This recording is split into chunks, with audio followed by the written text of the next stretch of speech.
Perfecto. Bueno, buenas tardes a todos y todas.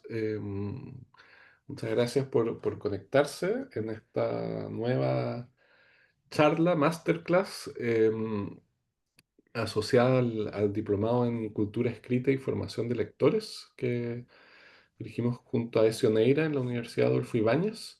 El día de hoy tenemos como invitados a Yanko González y Pedro Araya, que van a hacer una charla que se llama Siete asedios a la errata, la escritura del agua verde del idiota. Em, Les cuento que este título remite a un libro que publicaron el año pasado en el Fondo de Cultura Económica que se llama El agua verde del idiota, la errata, cultura e historia. Y nos interesó porque efectivamente en este diplomado nos interesa entender la cultura escrita y la errata ocupa ahí un lugar paradójico y es como algo que uno quiere desterrar completamente, pero de alguna manera resulta imposible y uno está siempre buscando hasta el último momento la posibilidad de un error que altera completamente el significado de las cosas que se publican. Y bueno, el libro que escribió Yanko y Pedro, la verdad es que es interesantísimo, es brillante y por eso queríamos tenerlos acá. Voy a leer una presentación muy breve sobre Yanko y Pedro y luego les doy la palabra para que puedan hacer su presentación. Voy a empezar con Yanko, que está a la izquierda. Yanko González es doctor en antropología, es poeta, profesor titular del Instituto de Historia y Ciencias Sociales de la Universidad Austral de Chile y director de la editorial de la misma institución, así que conoce de cerca los problemas de las erratas. Algunos de sus libros se cuentan, por ejemplo, Metales Pesados, Alto Volta, Objetivo General y los más ordenaditos, Fascismo y Juventud en la dictadura de Pinochet. Y el año pasado también publicó Torpedos, un excelente libro de poesía. Y Pedro Araya es traductor, doctor en antropología, poeta, profesor asociado del Instituto de Arquitectura y Urbanismo de la Universidad Austral de Chile. Actualmente también es el director de Museografía de la universidad. Entre algunos de sus libros se cuentan Pernocto en LOM, Cuyo de Nuno Ramos, una traducción del portugués, también otra cotraducción de la nueva novela de Juan Luis Martínez al francés, ficciones críticas, antropologías, literaturas, visualidades y junto a Yanko González también el pequeño Chartier ilustrado que fue publicado en Ampersand el año 2022. Así que les damos la palabra, Yanko y Pedro. Muchísimas gracias por aceptar nuestra invitación. Los escuchamos muy atentamente. Muchas gracias, Cristian. Muchas gracias también por la paciencia que habrán de tener los, y los integrantes de este curso del diplomado. Estamos muy entusiastas de compartir en realidad la cocina de la escritura de este libro. No sé si Pedro quiere saludarlos Sí, no, primero antes de empezar la solo darle las gracias. presentación. Gracias, Cristian, por la invitación. Gracias, Ezio. Y gracias por estar presente acá, todos ustedes. Esperemos que pasemos unos minutos más que agradables. Muy bien, yo voy a compartir la pantalla, Cristian, para comenzar la presentación. Eh, Creo que esta es. Cha. Sí, no sé si han tenido la oportunidad de encontrarse con este libro, ya sea en alguna librería o en el propio Fondo de Cultura Económica. O si no, digamos, están invitados a por lo menos echarle un vistazo, porque lo que vamos a hacer con Pedro, y por eso que elegimos 7 casos en realidad que nosotros estudiamos y narramos también en este libro, que es un ensayo de investigación con las herramientas que cada uno tiene del ámbito de la antropología, de la historia, de la filología también. Es una historia larga cómo llegamos a este libro, la voy a abreviar y de hecho aunque vamos a revelar por qué el libro se llama así, tiene que quedar entre ustedes solamente.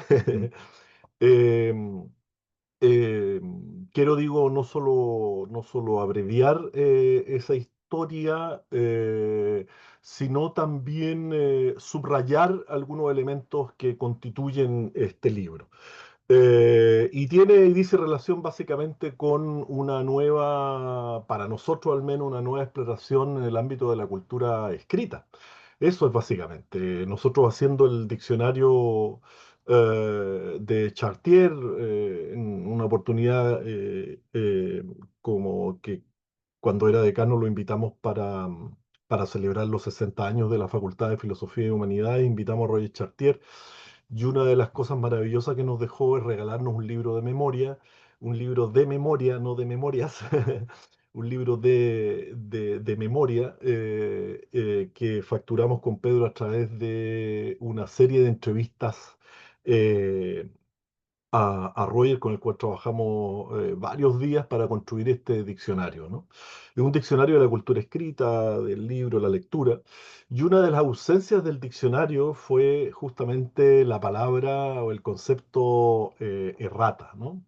Eso quedó volando quedó volando y quedó también en el interés mutuo de abordarlo justamente porque veíamos que dentro de la cultura escrita era extraordinariamente significativa como un fenómeno significativo como grilla de lectura, es decir, para entender también el devenir de la cultura escrita y todos los rizomas que se derivaban de este fenómeno, ¿no?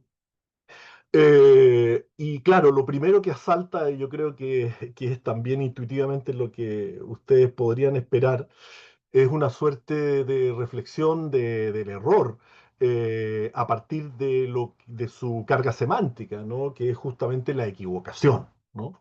Eh, y sus derivados, básicamente una perspectiva normativa, una perspectiva que incluso disciplinariamente tiene su correlato en la ecdótica, en la paleografía, ¿no? Y nos interesaba abordar justamente desde lo opuesto, es decir, cuánto de la errata, cuánto en el error, cuánto hay en el error que tiene justamente un potencial, una cara que no es necesariamente justamente negativa, sino todo lo contrario, digamos, tiene una carga sobre todo generativa desde el punto de vista de los usos de la errata y desde el punto de vista de sus consecuencias. Como ustedes saben, hay tres temores que han articulado, digamos, la historia de la cultura escrita. Uno de esos temores es el temor, el miedo al olvido, ¿no? De ahí que nuestras sociedades, muchas sociedades, ¿no es cierto? No solo la occidental, ¿no? Ha hecho esfuerzos enormes para conservar, ¿no es cierto? Para hacer perdurar las textualidades. Es decir, es un miedo básicamente al olvido, a las textualidades irreemplazables. De ahí, por ejemplo, el surgimiento de las bibliotecas. De ahí también nace justamente este afán de muchos intelectuales ya en la modernidad por la enciclopedia, ¿no? Reunir en un solo libro todos los libros, ¿no? Otro miedo importante dentro de la historia de la cultura escrita, otro pavor, es el pavor al exceso, ¿no? A la producción descontrolada, ¿no? A la producción escrita desatada. De ahí, por ejemplo, se derivan fenómenos como la censura, ¿no? Y lo vamos a ver inmediatamente, ¿no? Todos los fenómenos vinculados al poder, ¿no? Político, religioso, ¿no? Y cultural, para intentar justamente dosificar, modular lo que se produce y lo que circula. Otro miedo, otro pavor incontrolable, y aquí es donde se prende nuestro libro, es justamente el miedo a la corrupción del texto, ¿no? Y ahí aparece justamente el miedo, el pavor, ¿no es cierto?, a la errata. Eh, Dentro de ese temor, ¿no? Ese miedo, ese pavor a la corrupción del texto, justamente aparece la visión, la perspectiva normativa que ha tenido la filología en general, ¿no es cierto? Y subdisciplinas dentro de la historia, ¿no? Dentro de la propia filología, la literatura, como decíamos, ¿no? Como es la exótica, ¿no es cierto? La paleografía. Pero nosotros vimos que justamente esa visión había sido la que históricamente había explorado el fenómeno del equívoco, del lapsus calami, y dejaba zonas mudas, como había comenzado a decir, ¿no? Y esas zonas mudas no nos permitían visualizar algo que era extraordinariamente interesante en la cultura escrita, que tiene que ver con la intencionalidad y sobre todo con la imaginación. Eh, Cómo, ¿no es cierto?, la errata tenía un poder oculto, un poder que no había sido, yo creo, o creíamos, digamos, necesariamente explorado, o por lo menos que no se había intensificado esa exploración en este poder, ¿no es cierto?, subversivo, ¿no? Este poder, ¿no es cierto?, que subvierte no solo la norma desde el punto de vista lingüístico, desde el punto de vista textual, sino también subvierte, es capaz de producir, de ahí las consecuencias, subvertir, ¿no es cierto?, la red de relaciones de poder en una sociedad. Eh, y partimos, de hecho, el libro con un ejemplo que yo creo que puede ser de ilustración a parte de estos fenómenos. No sé si pueden ver aquí eh, esta lámina, como decíamos antes. Lo que ven ustedes es el borrador de la nueva Constitución de Chile. Como ustedes se recordarán, en el proceso constituyente, la primera convención, ¿no es cierto?, Am, arrojó un borrador del cual nosotros teníamos que pronunciarnos si lo aprobábamos, que sé yo, no lo aprobábamos. Y dentro de la discusión de la deliberación posterior a la deliberación para la votación, teniendo el borrador de la nueva constitución, aparecieron gritos, ¿no es cierto?, destemplados, porque este nuevo borrador de la constitución tenía una errata de contenido, digamos, que según sus detractores era el ejemplo de las barbaridades, digamos, que planteaba la nueva constitución, era el ejemplo, digamos, de que esta constitución la habían hecho, digamos, bárbaros y no civilizados, sujetos que hacían la O con una taza y les quedaba chueca. Y esas invectivas vinieron de todos los sectores que estaban justamente eh, no solo en franca oposición a los cambios sociales que comportaba la nueva constitución, sino también a los sectores sociales, y esto es interesante, los sectores sociales en los cuales se le había dado el poder de la escritura. Y esto es muy interesante. No sé si logran captar ahí esta errata de contenido que dice el B, ¿no? El literal B, que dice cancelación de la carta de nacionalización, salvo que se haya obtenido por declaración falsa o por fraude, ¿no? Después salen diciendo, no, que eso era obviamente que ahí se había producido un error, pero el caso sirvió justamente para desestimar y descalificar el todo. ¿Qué es lo que estamos viendo acá? Es un ejemplo, yo creo, palmario de lo que Petrucci planteó hace ya mucho tiempo, que tiene que ver con el poder de la escritura, ¿no? Y el poder sobre la escritura. Cuando usted eh, se ingresa a la historia, digamos, de la cultura escrita a nivel no solo occidental, sino también en otros horizontes culturales, se da cuenta de algo que parece obvio, pero muchas veces no nos damos cuenta de los efectos, ¿no? Esta suerte de escritura censitaria, es decir, no todos los miembros de la sociedad, y siempre, digamos, el poder actuó de esa manera, um, eh, no todos los miembros de una sociedad pueden tener acceso, digamos, a la escritura y, por cierto, a la lectura. De ahí que en este largo proceso de democratización uno se va dando cuenta que el bajo pueblo no tenía acceso ni a la lectura ni a la escritura. Las mujeres, el mundo, no solo el mundo popular, sino también las mujeres, y el poder de la escritura se concentraba en las élites y el poder sobre la escritura, ahí viene la censura, también se concentraba en la élite. Es decir, en el fondo, la cultura escrita, por la cultura escrita circularon siempre este poder, ¿no es cierto?, por modular quién tenía la capacidad y la legitimidad para escribir y para también inteligir estos textos.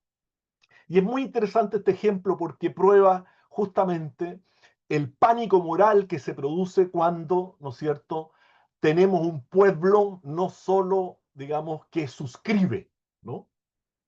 Es decir, sí, no a la nueva constitución, sino también que este era un ejercicio por primera vez en la historia, como ustedes saben, no solo un pueblo que suscribe, sino un pueblo que escribe, ¿no? Esto, por favor, entiéndanlo lo siguiente, no, más allá de los contenidos de este borrador de la nueva constitución, lo que estamos intentando analizar cómo justamente se grafica aquí, se cristaliza aquí las tensiones dentro de la cultura escrita. Y justamente este texto tan sagrado, ¿no?, para las democracias occidentales como las constituciones, ¿no es cierto?, reflejan de manera, como digo, tan palmaria estas tensiones entre el poder de la escritura y el poder sobre la escritura. Este es un caso dentro de los 7 que traía a colación porque, como digo, es una buena introducción para que vayan entendiendo cómo va funcionando, o sea, cómo funciona también, cuáles son las consecuencias del lapsus calami en la cultura escrita. ¿Ok? Bien. No sé si se logra ver con suficiente claridad, pero lo que tienen en sus manos, si tienen el libro, o lo que tienen en la pantalla, si es que no lo tienen, es la portada de el periódico The Times del 23 de enero de 1882. Y lo que tienen aquí es justamente uno de los usos, de una de las derivas, ¿no? Uno de los usos de el lapsus calami, un arma arrojadiza vinculada fundamentalmente al poder y a la política. Esta es una errata por interpolación muy curiosa que le sucedió justamente al The Times el 23 de enero de 1882, producto de una... Después se descubrió, les puedo decir, parte de las razones de por qué ocurrió esto, pero los efectos políticos fueron increíbles. Este periódico publicó en esa edición del 23 de enero de 1882 un discurso de un ministro que no era Tory, en una ciudad inglesa, producto que el The Times publicaba, ¿no?, los días sábados, elegían el mejor discurso dicho por alguna autoridad o alguna figura pública durante la semana. Este era un discurso de uno de los ministros, digamos, de ese tiempo, que hablaba sobre los problemas, digamos, de las guerras coloniales. Estaba, obviamente, en un periodo muy, muy crítico por parte del mundo conservador sobre ese tipo de política. Y el The Times, el 23 de enero de 1882, si ven la flechita, publica el discurso de este ministro con una frase intercalada que dice, no sé si lo logran leer ahí, dice, The speaker then said to felt inclined for a bit of fucking. Es decir, el orador dijo que sentía ganas de follar un poco. ¿Sí? Este discurso, además, en la realidad fue hecha, obviamente, para las clases acomodadas, ¿no es cierto?, de esta ciudad inglesa, y salió de las prensas esa mañana de enero y se distribuyó por toda Inglaterra, incluso salió por los puertos, digamos, esa edición a la Commonwealth, algunos países que estaban en la Commonwealth, y por lo tanto generó un enorme lío para el propio periódico, que tuvo, al darse cuenta, a las 3 horas sacar una nueva edición, digamos, corregida, ¿no? O en realidad la original, que, digamos, que obviamente no dice esa palabra porque está no dice esa frase porque está intercalada en lo otro, ¿no? ¿Qué sucedió aquí, no? Hay varias teorías, incluso un propio periodista de investigación de The Times que 80, 90 años investigó, y al parecer obviamente esta fue un atentado, ¿no? Un atentado político que se disfrazó también, y puede ser esa solo la causa, pero al parecer puede que esté disfrazado de eso, de un miembro de la imprenta que había sido despedido un día antes o 2 días antes y que continuó trabajando en la imprenta. Y para desquitarse del hecho que lo hayan despedido de su trabajo, hizo este atentado, ¿no?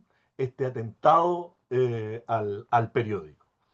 La otra teoría es justamente que detrás había una confabulación conservadora, ¿no? Para dejar en ridículo a este ministro.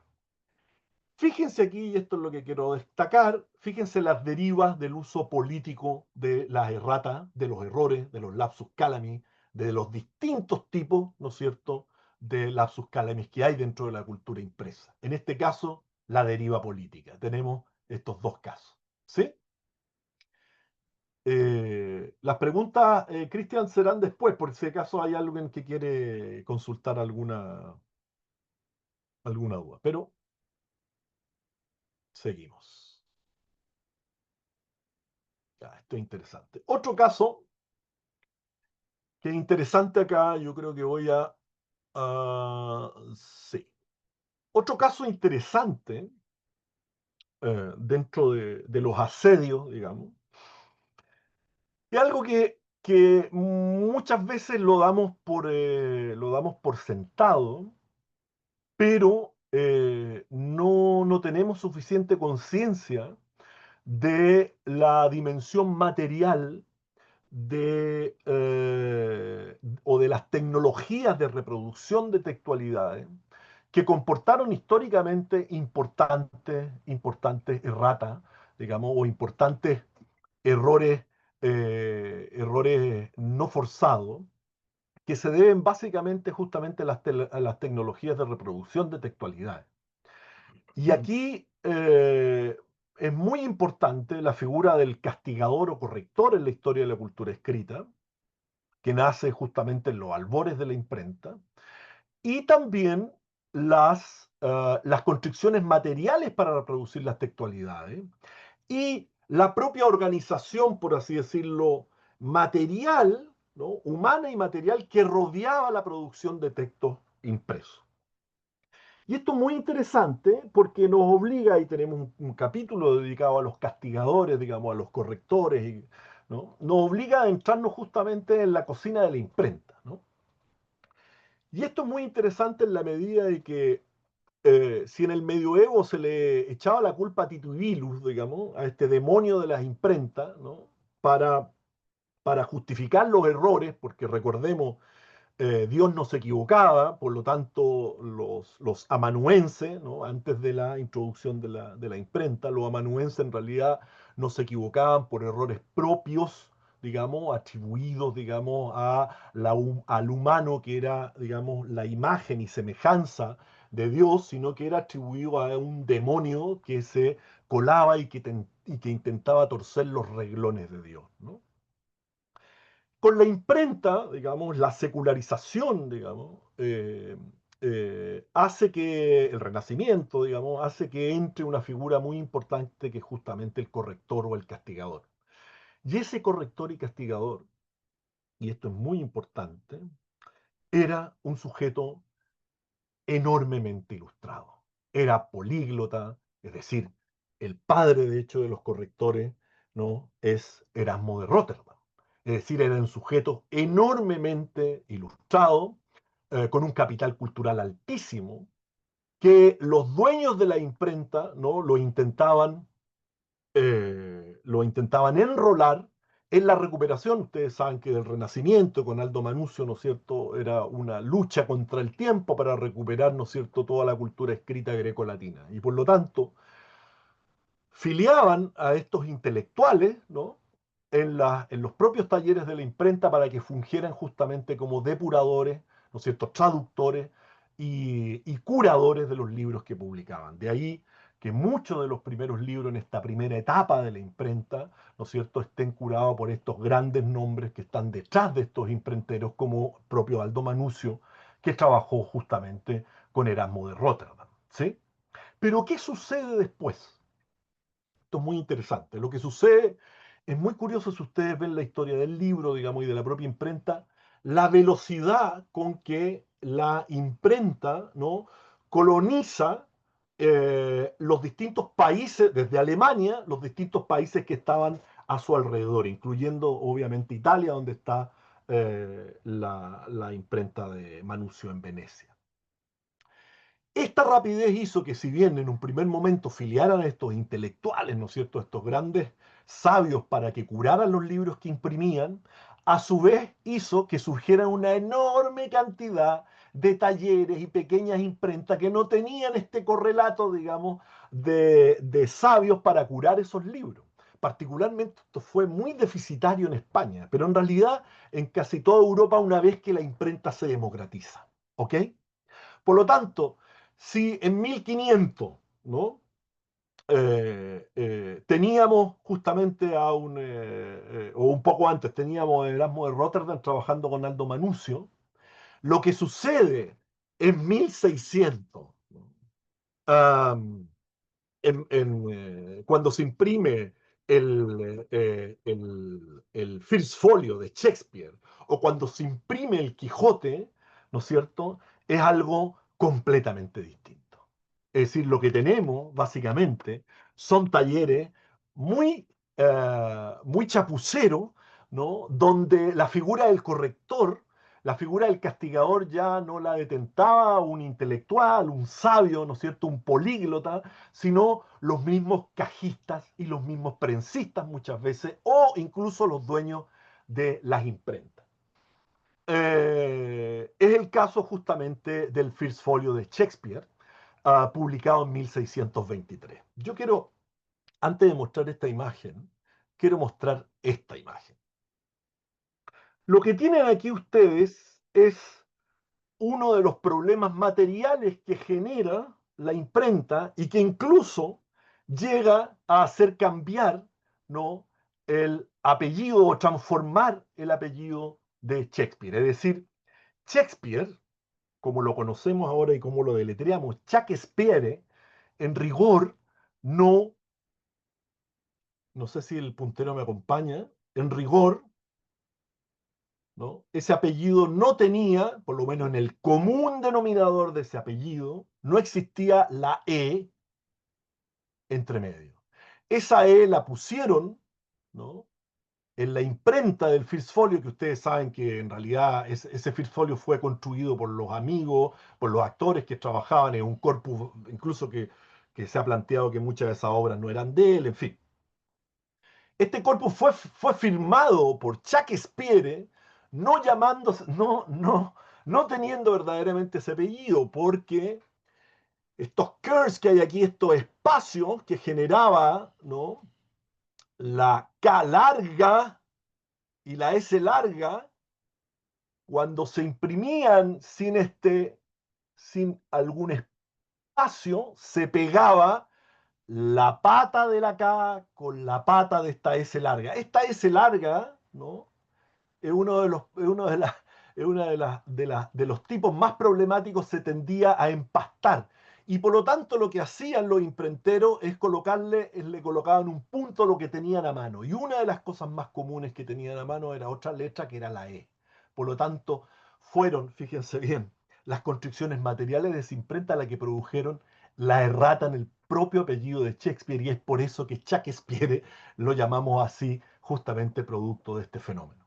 Ahora, Como le decía, esta chapucería se refleja también en este First Folio de 1623, con otro de los fenómenos que nosotros en el libro llamamos mete rata. En la comedia de las equivocaciones, ustedes saben que esto es una obra muy, muy divertida, es una comedia, digamos, donde está protagonizado por cuatro gemelos, digamos, ¿no? O sea, o dos pares de gemelos, ¿no? Dos señores y dos asistentes, ¿no? Dos, eh, eh, podríamos decir, mayordomos, digamos, de esos personajes. Y si ustedes se fijan, esta obra está plagada, digamos, de ese tipo de errores. Antífulus Erotes en un momento se llama así, en otro momento se llama Antífulus Erectus, es decir, en la misma obra impresa, estos personajes se llaman de manera distinta, lo que contribuye justamente, desde el punto de vista de la lectura, a una confusión mayor. Después de 100 años, este texto, este First Folio y estos fueron normalizados. Y esto es muy interesante. ¿Qué se produce con la normalización? Se produce un efecto que no habían vivido los lectores de casi un siglo de este First Folio con las erratas que contenía este libro. Posiblemente Shakespeare ya era autoconsciente, digamos, de que generar errores en la escritura, digamos, en el nombre de los personajes iba a generar más confusión y un efecto aún más hilarante. Pero la depuración de esta errata privó de esa confusión en la lectura a los lectores un siglo después. Esto es muy interesante porque en el fondo lo que nos revela también es cómo han sido metabolizados, ¿no es cierto?, los textos y la injerencia que tienen muchas veces, que creemos siempre positiva en los procesos de normalización, de corrección o de disciplinamiento de la propia textualidad. ¿Ok? Es muy interesante lo que ocurre también con El Quijote, ¿no? El Quijote, publicado en 1605, en realidad se imprimió en diciembre de 1604, pero la imprenta de Juan Cuesta le puso el año de 1605. El Quijote en esa primera edición, parte con una rata, en varios del tiraje de esa edición príncipe, ¿no? Dice Burgillos en vez de Burguillos, y termina con una errata, ¿no? En vez de plectio, ¿no? Perdón, en vez de plectro, dice plectio. Entonces decimos, ¿qué otro tipo de constricciones habían para bueno, ustedes saben además que la misma mujer del Quijote se llama de distintas maneras, que en un momento el burro del Quijote, digamos, se muere y resucita, que se yo, 4 capítulos más adelante, en fin.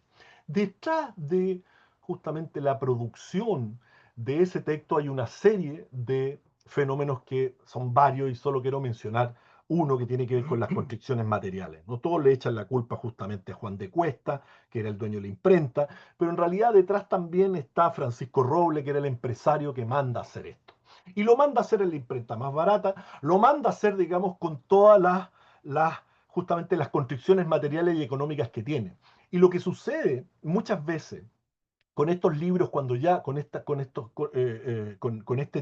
libros producto de la masificación de la imprenta, es que están sujetos justamente a las posibilidades económicas que tenían los empresarios que estaban detrás de estas iniciativas. En este caso, como en otros muchos, lo que sucedía es que cuando se producía una errata y la detectaba el cajista, ¿sí? Lo que hacía era seguir imprimiendo, ahora con la supuesta errata corregida. Pero todo lo que se había impreso lo conservaba. Por lo tanto, cuando se armaban los volúmenes, digamos, cuando se armaban los volúmenes quedaban unos libros con errata y otros, digamos, sin errata, porque no se podía desperdiciar el papel que era carísimo. ¿Sí? Recuerden que el material, digamos, de estos libros eran, como ustedes saben, de trapo, ¿no? Era un reciclaje, digamos, de, de algodones, digamos, y de lino, ¿no? que se ocupaban para fabricar estos papeles, ¿no? Por lo tanto, eran carísimos. ¿Ok? Eh, sí. Eh, para terminar con otro caso, les he seleccionado algo que prometí en la introducción y que tiene que ver con justamente los poderes generativos de la rata. Nosotros pensamos siempre en la errata como un defecto, ¿sí? Pero nunca pensamos en la errata como una metodología, ¿sí? Si nosotros nos centramos solo en un autor, aquí van a encontrar muchos, digamos. Si solo nos centramos en César Vallejo y en Trilce, un libro que se imprimió en una imprenta carcelaria, en la imprenta en la cárcel de Lima, nos vamos a encontrar con... Nunca se ha estabilizado hasta ahora Trilce, nunca se ha estabilizado, no hay un texto, digamos, que digamos, este es el texto, digamos, canónico. Su señora intentó corregirlo cuando se publicaron las obras completas, pero cambiaron una serie de versos. Y lo que nos damos cuenta, y lo decimos en el libro ahí, ¿no? Que concebir la errata y el equívoco como una metodología es algo que incluso hace la propia ciencia, ¿no? Incluso a nivel epistemológico, el descubrir, digamos, el centrarse en el cisne negro en vez de andar buscando justamente bajo una metodología verificacionista, ¿no? Que todos los cisnes sean blancos, buscar el negro, que aparezca justamente la serendipia o que aparezca en el error, ¿no es cierto? Y que aparezca el error hace que justamente la propia ciencia dé saltos enormes. Y lo mismo ocurre en el terreno de la creatividad o la literatura de imaginación. El caso justamente de Stilcer y César Vallejo es muy interesante porque ocupaba la errata, ¿no es cierto? Ocupaba el equívoco como metodología creativa. Lo van a ver después, no sé si mencionarás a Derrida, pero lo utilizaba como una vía, y esto es importante, como una vía para acceder a un conocimiento que no se derivaba, ¿no? Ni de la evidencia palmaria, digamos, ni era deductivo ni era inductivo, era abductivo. Eso es lo que quiero decir. Es decir, la errata daba la posibilidad, ¿no es cierto?, de generar relaciones no pensadas. Y eso es un punto justamente fundamental que nosotros intentamos relevar en el libro a propósito de esta potencialidad o las consecuencias creativas, ¿no es cierto?, de lapsus calami. Sí. No sé si me pasé un poquitito. Pedro, te dejo. Gracias. Vamos a continuar entonces con otros casos, porque no sé si podrán vislumbrar a estas alturas ya que hurgar en la rata es hurgar en la cultura escrita de manera literal, adoptando esa propia metodología que encontramos en la rata. Es decir, eh, entrar en la cultura escrita a través de los modos de representación de la errata, los modos de nombrar la errata, los modos de entender prácticas situadas junto a la rata o vinculadas a la errata, pero también entender que la errata, normalmente cuando hablamos de cultura escrita, se piensa en imprenta, imprenteros, correctores y ese tipo de mundo, mucho más vinculado a la literatura de manera clásica, ¿no? Pero poco a poco vamos entendiendo también que la errata no solo está vinculada a las dos grandes posibilidades, que son la negligencia o el desconocimiento o la ignorancia, sino que eventualmente, efectivamente, como recordaba Yanko, la errata como poder de subvertir, digamos, las cosas.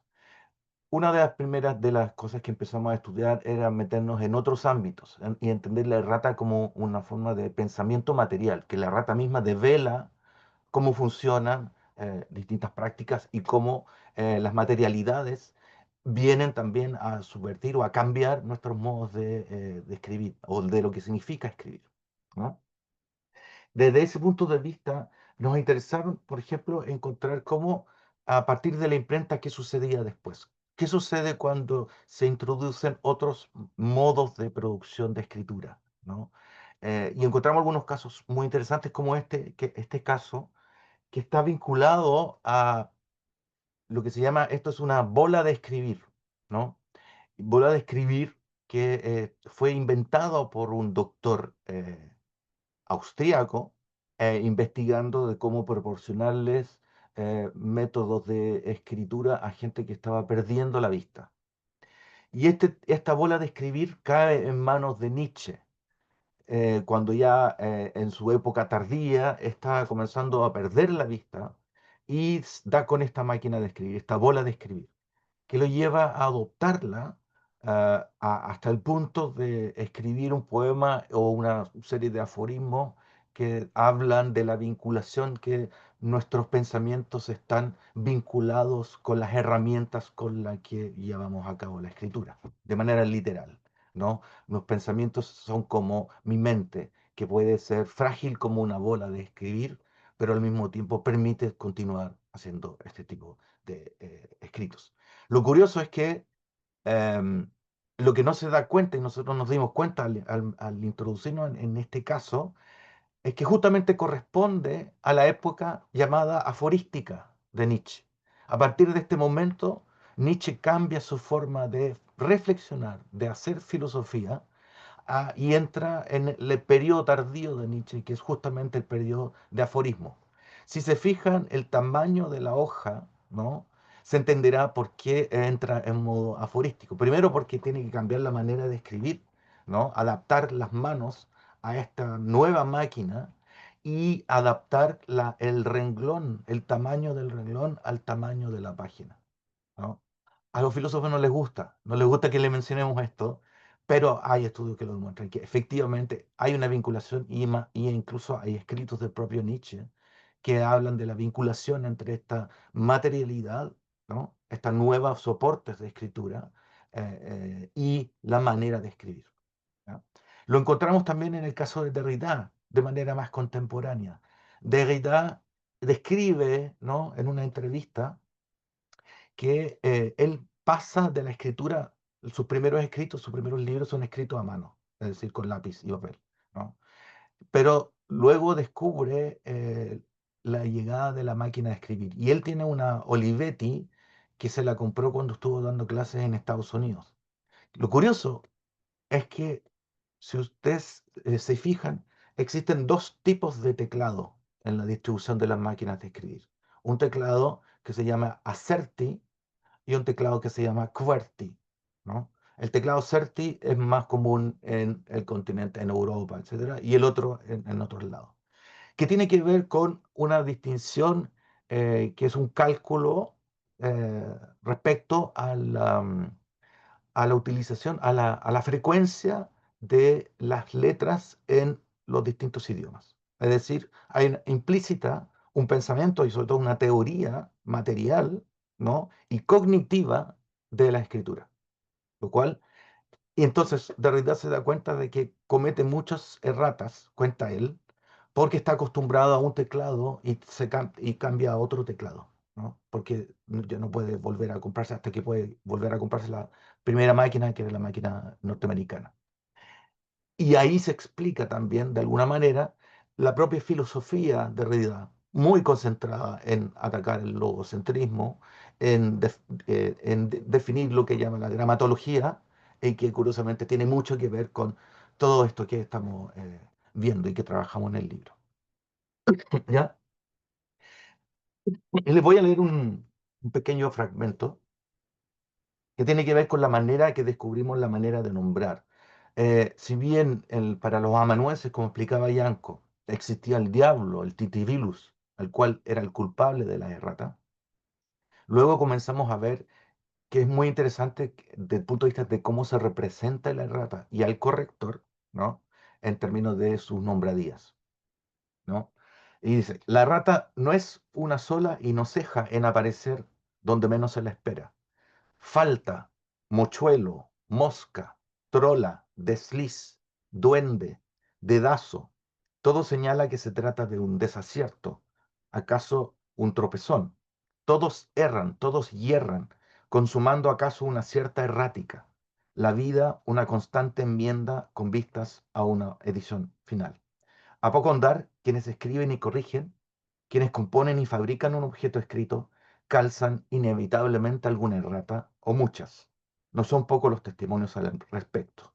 Lo mismo en una jerga sumativa y creativa de viejos y nuevos impresores, la rata aparece en diversos idiomas, delineando los modos de existencia del gazapo, las vidas implícitas de la gralla, el budón, la coquilla. Hay muchas maneras de nombrar la errata, pero en los distintos idiomas, en las distintas culturas escritas. Pero hay algo que iba apareciendo de a poco, era que muchos de estos nombres tenían que ver con animales, ¿no? El mochuelo, el gazapo es un conejo pequeñito, el mochuelo un pájaro, la gralla en portugués también un pájaro. Incluso en Chile hasta Edwards Bello nombra algunas modos de rata, las moscas, los patos, etcétera. Todo lleva también a que nosotros podemos vincular eso con la idea del corrector como un cazador de animales, un cazador de ratas, ¿sí? Hay dos tipos de ratas que quiero mostrar después. Em, una errata interesante es cuando nos metemos en el mundo de las ciencias. Em, ¿Por qué? Porque también hay ratas en el mundo de la ciencia. Algunas son mitos, algunas son que las descubrimos de verdad. Una de ellas tiene que ver con esto. Eh, en el siglo XVIII, ¿no? Schiaparelli, un astrónomo italiano, decide hacer un mapa de Marte, con unos telescopios nuevos que descubre, ¿no? Y la manera de describir y de nombrar ese mapa y de describirlo en términos topográficos era describir valles, montañas, hendiduras, ríos. Y uno de los términos que él utilizó para nombrar algunos de estos, de esta topografía, ¿ah? Era canali. Canali, que luego Percival Lowell en Estados Unidos hace la traducción de esta descripción y ahí comete la errata que va a marcar y derrumba una cierta institución científica. Canali lo traduce como channels. Ahora bien, canali está más vinculado con el cauce de un río y en inglés channels está más vinculado con una construcción, ¿no? Una construcción eh, humana, en este caso en la Tierra, pero una construcción no natural, ¿no? Los channels son canales construidos. Eso da pábulo a todo lo que viene después, el imaginario que se construye alrededor del ataque de los marcianos, ¿no? La idea de que en Marte hay una civilización y que tenemos que tener cuidado. Hasta Orwell y etcétera, hasta el día de hoy, ¿no? ¿Por qué no Venus? ¿Por qué no otro planeta? Marte, justamente debido a este vínculo que se hace. ¿Ya? Si pensamos en el mundo de la ciencia jurídica, ¿no? O de las tradiciones jurídicas, la tradición jurídica anglosajona se basa no en establecer normativas y aplicarlas solamente, sino que establecer casos que formulan precedentes, ¿no? Ahí entenderán, no lo voy a tratar ahora, solamente delinearlo, entenderán cómo una posible errata puede tener consecuencias para toda una forma de entender la justicia y aplicarla, ¿no? Y se han estudiado casos de erratas en el mundo jurídico anglosajón que han tenido consecuencias hasta el día de hoy, ¿no? Una notable errata fue eh, la aparición de la idea de propiedad, cuando lo que debería haber aparecido era properly, no property, sino que properly, lo que correspondía, simplemente. Y bueno, las consecuencias jurídicas, no, entender. Hay un último tipo de rata que tiene que ver con esto.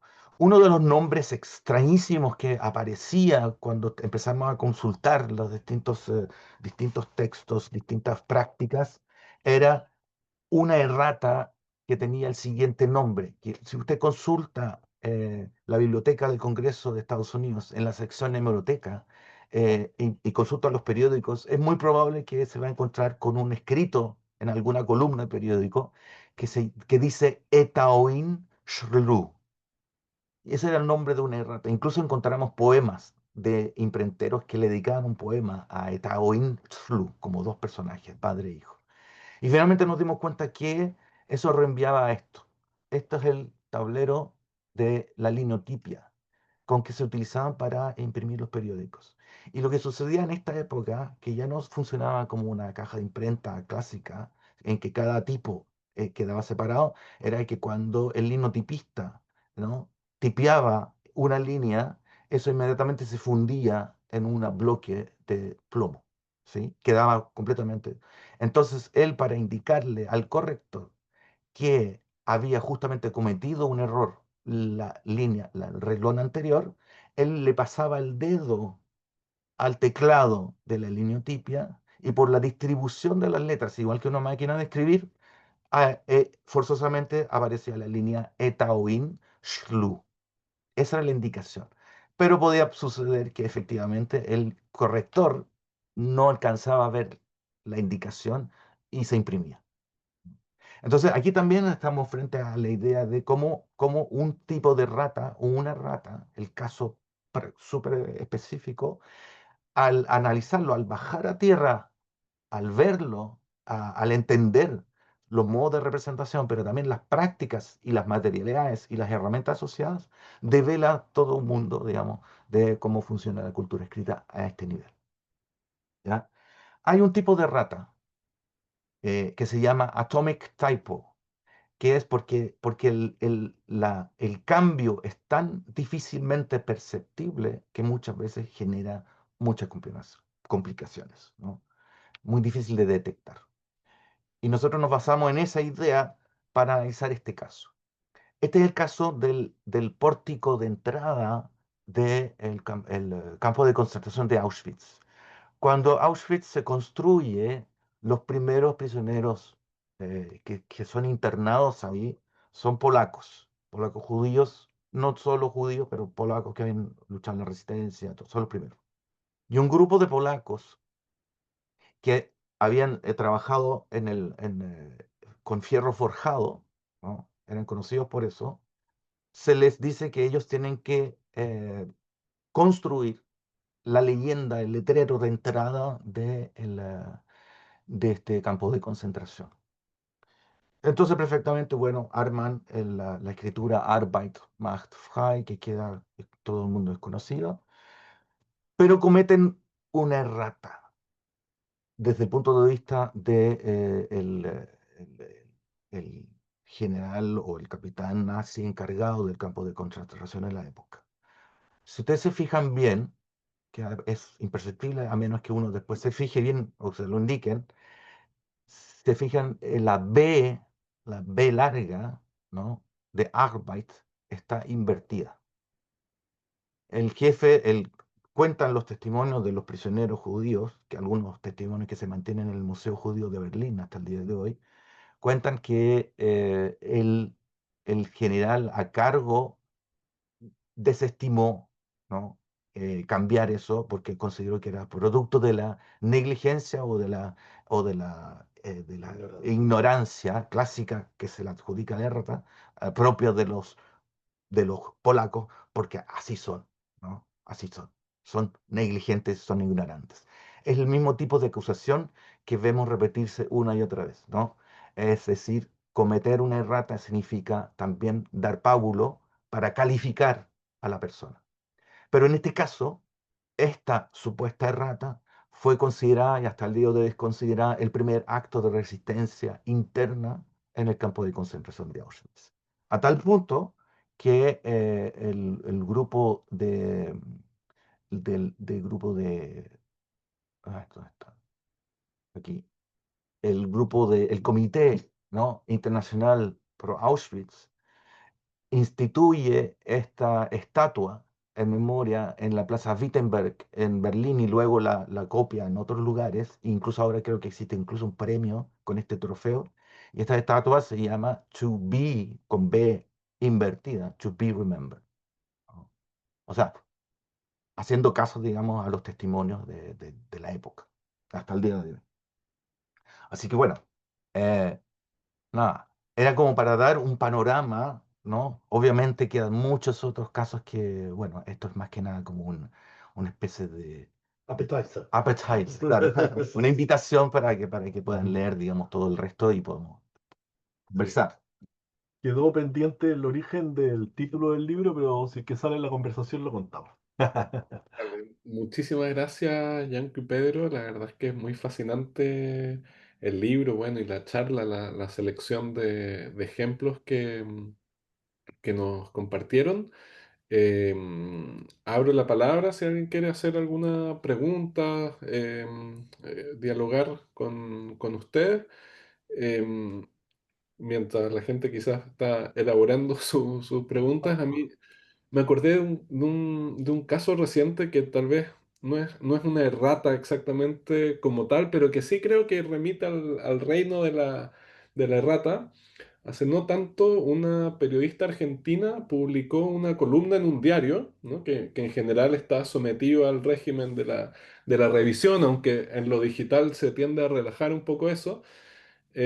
Y ella en la columna denunciaba que este diario no le había pagado su sueldo, ¿no? Hace varios meses. Y esta cuestión sale publicada, porque en el fondo nadie hizo el trabajo, ¿no? de leer la columna que ella escribía semanalmente.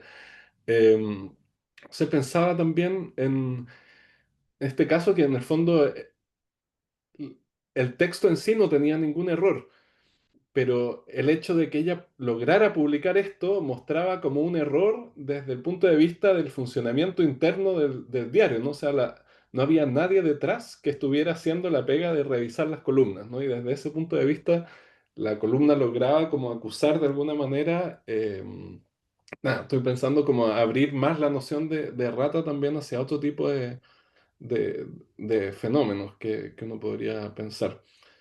Em, o el mismo caso, pensaba también escuchándolos actualmente con el tema de la inteligencia artificial, lo que se llama alucinación puede ser entendido también como un nuevo tipo de rata, ¿no? O sea, es como el momento en que la inteligencia artificial produce texto que ya no, digamos, no es fiable, ¿no? Y como que hay que estar atento a la posibilidad de que se produzca eso. Y, digamos, de alguna manera no hay mucho a quien responsabilizar por eso. Se nos responsabiliza a nosotros mismos. Mira, sí, hay varias revoluciones sobre todo tecnológicas, que interpelan, digamos, a algunos de los fenómenos que nosotros hemos analizado. Eh, tú has dado cuenta de algunas, pero una de las fundamentales justamente ocurre en la industria editorial. En la industria editorial lo que comienza a ocurrir es de hecho, el surgimiento de los propios correctores de texto, los procesadores de texto, ahora con la incorporación de algoritmos, con la incorporación de la inteligencia artificial, a una industria cada vez, voy a ocupar una palabra que la quiero, que quiero que se entienda en un sentido y no en otro, digamos, con la deshumanización de la producción, digamos, industrial de texto y la saturación de ello, la deshumanización en el sentido de justamente de delegar en las nuevas tecnologías de comunicación e información el trabajo, la curatoría que hacía, digamos, los seres humanos en el cuidado de los textos. Ese proceso está generando, digamos, está generando unos desastres, digamos, nunca antes vistos, digamos. Es decir, nunca antes visto, ojo, como lo mencionaba a propósito de la democratización de la imprenta, nunca antes visto desde el punto de vista cuantitativo, es decir, del tamaño, digamos, de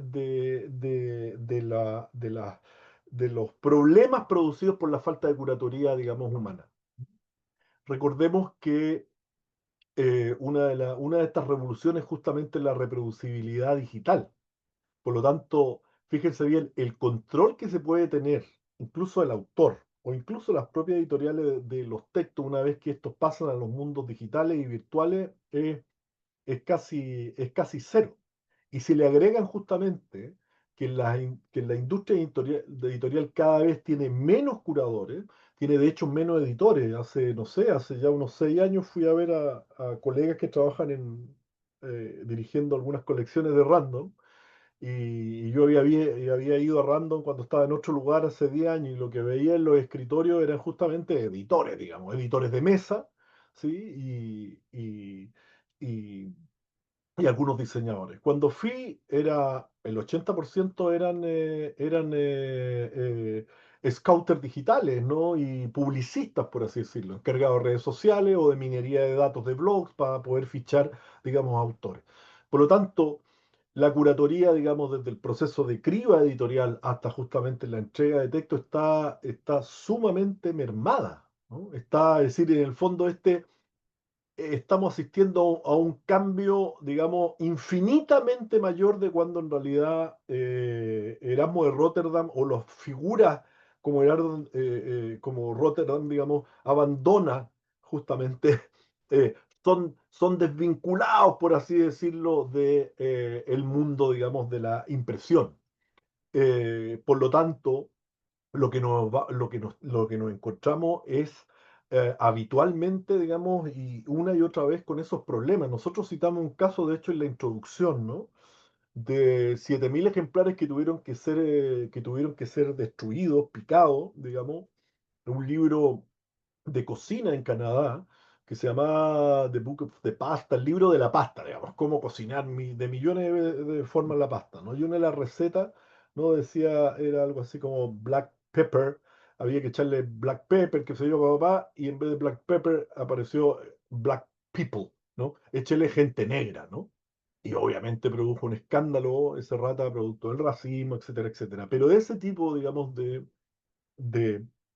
de errores, de hecho nosotros mencionamos el promedio de errores, digamos, estos no forzados, de los libros actualmente son enormes. Imagínense la producción, la cantidad que se produce de libros en nuestros días. Eso da Mm. digamos, un descontrol total. Lo curioso, y con esto termino, palabra a propósito de la inteligencia artificial, que uno de las, una de las pocas cosas que nos quedan, porque una cosa es la alucinación, Cristian, y otra cosa es justamente el error de contenido de forma, digamos, que solo pueden cometer, por así decirlo, en apariencia los humanos, ¿no? Cada vez, curiosamente, los errores van a delatar más cuando algo es humano y de algo que no es, ¿no?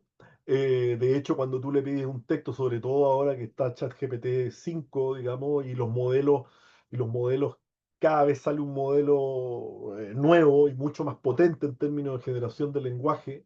Tú tienes textos redactados perfectamente, sin falta de ortografía, es decir, no ves errores ahí. Entonces, curiosamente, el error, que siempre es lo que nos hizo humanos, es lo que nos va a salvar muchas veces de la no distinción entre el esfuerzo justamente humano y el sintético, ¿no? Mm. Sí, y complementando, justamente creo que los dos ejemplos que das tú, Cristian, apuntan también a que las consideraciones sobre la errata tienen que ver no solamente con apuntar con el dedo al otro, ¿no? O a la institución, o lo que sea, sino que también que develan casi proporcionalmente al discurso que promueve la institución, la otra institución, porque si bien, ¿cuál es el discurso, digamos, en términos generales de un periódico? Es que todo lo que se publica es verdad, ¿no? Es una información veraz y que está las fuentes contrastadas, los filtros puestos en su lugar y por lo tanto lo que tú vas a leer es esto. Entonces, si alguien es capaz de publicar y se considera una rata o no, pero ya el hecho de considerarlo significa que está develando cómo el tinglado se viene abajo de alguna manera, ¿no? Y cómo el lado humano aflora, ¿no? Los problemas personales de los trabajadores de esa empresa o de ese periódico, por un lado. Y por otro lado, en el caso de inteligencia artificial, yo diría más que nada el chat GPT, esta alucinación o estos bordes del chat GPT en que uno ve que no funciona bien, hay algo raro. Yo creo que develan más el discurso con que se instala ChatGPT, que es la promesa de la escritura sin falta, ¿no? Pero que también conlleva a una teoría de la escritura, de alguna manera, o del lenguaje en general, que es que el lenguaje sirve para comunicar. Y por lo tanto, la función del chat GPT sería poder comunicar fielmente, de mejor manera, con mayor base de datos, ¿no? Con pre-training y todo, eh, cumplir con esa promesa, ¿no? Cero falta. Y sin embargo, al encontrar alguna falta, algún error, como quieran llamarlo, es aún más, digamos, el efecto que produce, ¿no?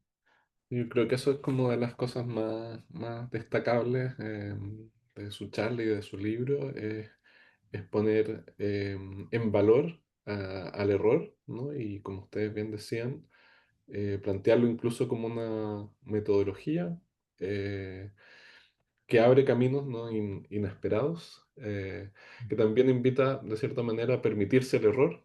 em, y a tener ojo, ¿no? Creo que también es muy interesante la cuestión de las materialidades y cómo ahí se inscriben todos estos discursos, estas tensiones entre los deseos institucionales, las realidades sociales, circunstanciales en que se producen los textos. Y claro, cómo pensar, ¿no es cierto?, la producción de lo escrito en cada contexto tecnológico, material y social. Eh, Les quería agradecer mucho y si no hay más preguntas de parte del público, nos estaríamos despidiendo. Muchísimas gracias nuevamente, Yanko y Pedro. Creo que fue una excelente charla y que sin duda nos va a dejar pensando más aún en este tema de la rata. Me va a acompañar seguramente durante harto tiempo. Muchísimas gracias. Estupendo. Muchas Muchas gracias. gracias. Chao, chao. Chao, chao. Deep,